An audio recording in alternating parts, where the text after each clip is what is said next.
Political economy analyst and researcher Clive Menzies joins us now from the British capital, London. Sir, welcome to the program. Give us your thoughts on what's surrounding the coronation of the next British monarch, King Charles. A survey has stated basically that British citizens do not want to pay for the ceremony, and it's also a slap in the face considered the difficulties that Britons are facing right now. Well, good evening. I think that the money is something of a distraction because actually there's a far bigger issue that people are becoming aware of, and that is the legitimacy of our monarchy itself. I mean, if we go back in history, William of Orange arrived with the backing of the bankers in 1689 into Britain and took the throne.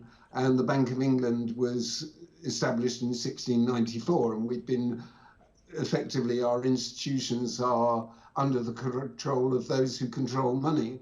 And if we go back to the beginning of the 20th century, Edward VII was instrumental in creating the conditions to ensnare Germany in the First World War. And I could go on in history, but let's move a bit more up to date. Arguably, Elizabeth II was not legitimately crowned.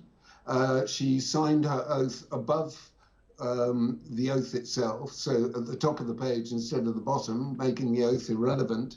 And then with the collusion of the government of the time under Edward Heath, basically gave away our sovereignty to the European Union, another institution that is managed by money or controlled by money. So the question of legitimacy is very much to the fore, and it's extremely unlikely that King Charles will be crowned legitimately either.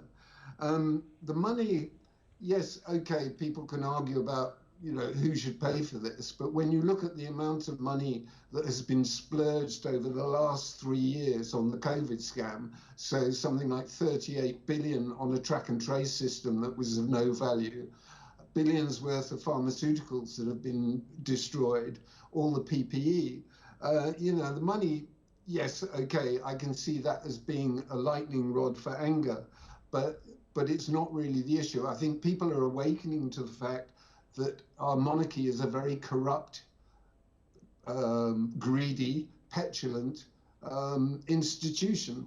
I think many people saw the signing ceremony when effectively Charles took the throne after his mother's passing, and the petulant display with his flunkies was on show for all to see. Plus, there is a large element of hypocrisy in Charles because he has this organic business, Duchy Foods, which he distributes through retailers like Waitrose, and yet recently he signed into law GMO foods that can be now disguised, as it were, under labelling that doesn't make it explicit that they're GMO. So here's a man who purports to believe in natural health and probably eats very healthily himself, but he's complicit in consigning the rest of the population to being poisoned by stealth. Thanks a lot. That's all the time we have for this part of the program. Clive Menzies joined us from the British capital, London.